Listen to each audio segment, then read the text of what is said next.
Good morning, people of Cape Town and beyond. Welcome to the next episode in our Beaglez Home-Brewed interview series. Today, I'm going to be talking to Dennis Molelwa, who I first met last year. It was a day of firsts for me. I got to taste my first, thank you. I got to taste my first tuber coffee and also injera, which is an Ethiopian flatbread. Tell us about how you came to put this tour or experience together. What was the motivation behind it? It resulted out of a series of articles that I did. I did some articles about food entrepreneurs in Cape Town, pretty much portraits about chefs in Cape Town, right?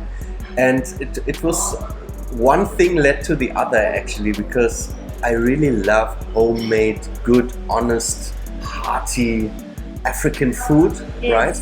And by getting to know this place, there's some food coming. Awesome. Thank you so much. Thank you. It became so interesting for me, the fact that we know so little about African food. It started with learning more about East African food and West African food and South African food. Also the difficulties and the nuances in South African food in particular. And Airbnb came to South Africa 2017-18. One of my friends was building the experience platform, and they said, we don't have a single African experience in Cape Town, and we know that you explore all these restaurants, you're always writing about African chefs in Cape Town. Don't you want to put something together? And I was like, there's not much that I have to put together, it already exists. Yeah. But let me take you first. And me and my friend Coffee, Yes. we started to take our friends, and it was just like that's where we hang out, that's where we eat every day. We talk about why particular chefs came to Cape Town to open a restaurant, what their story is, what are the different foods, what are the differences. There's a special fun fact with every place. Chef here at the restaurant is called Iraq, and he used to cook for Saddam Hussein. What? No, I'm probably asking you to choose your favorite child, but if you were to choose, what is your favorite place, African cuisine place to dine at? I would probably say Fatima. Yeah. Yeah, I would probably say Fatima. Now the interesting thing is that she's from Mali and she does proper West African cuisine, okay?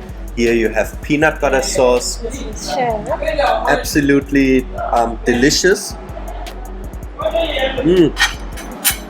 There's fried fish, always very, very fresh.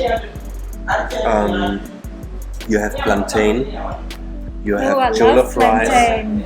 you have fried beef, which is quite a South African thing, and you have a kind of Nigerian style beef stew, which I absolutely love.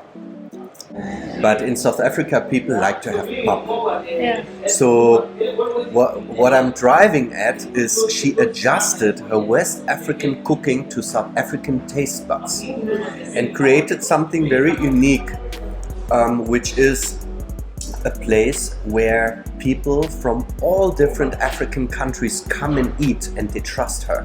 Where did this love of food and story originate? I think mainly with my grandmother.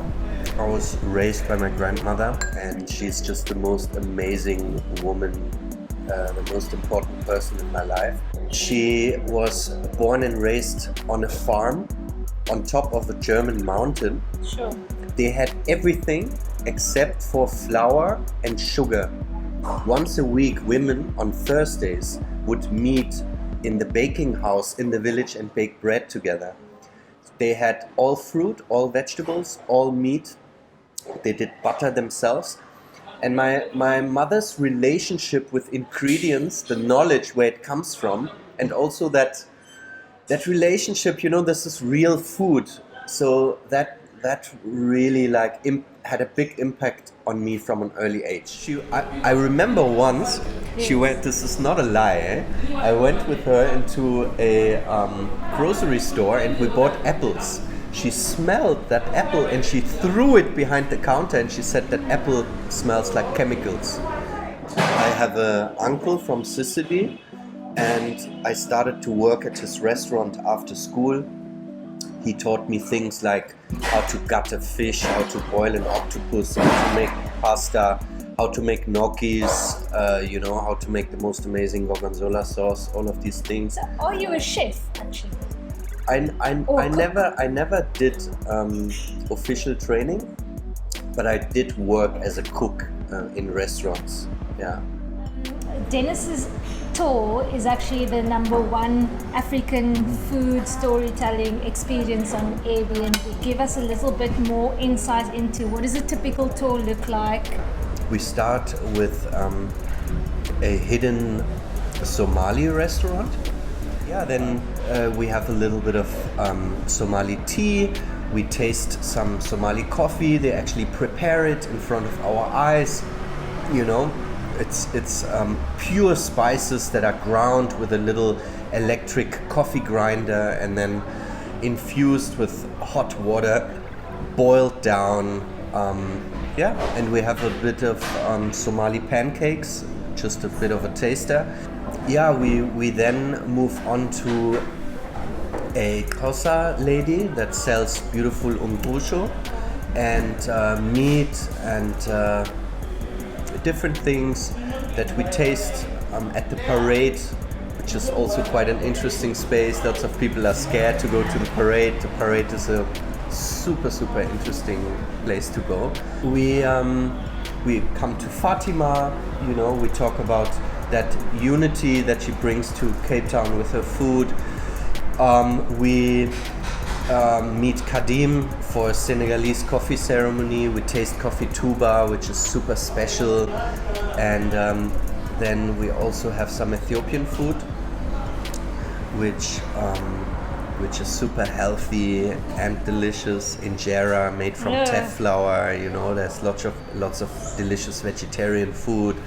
And we also have some Ethiopian coffee. We have been doing this tour for 2 years and we have witnessed the challenges. People have to move all the time because another block has been sold for an enormous amount of money to rich developers. And then there's another boutique hotel, a fancy sneaker store. I mean, I'm a champagne socialist. I have very expensive sneakers too, right? Double standards. But there are actually very smart people that are much smarter than me. They have good solutions for these kind of problems. For example, adjusting the rent according to the average income in that area. That would be a start, right? For people, it is, I always say during the tour, our chefs are a bit like warriors because they manage to carve out affordable trading space and preserve their food culture in one of the most rapidly gentrifying cities in the world. What is the weirdest thing you've ever tasted? Probably okra.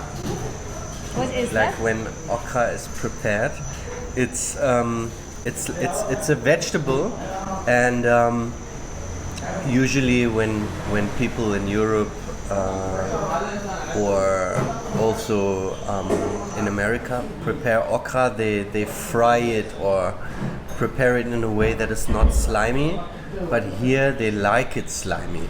So it's very, very gooey, like a slime, and it's a bit like snot. And when you drink it or when you eat it, you can really feel that it doesn't want to go down. It's like still sitting there. Yeah, that is probably.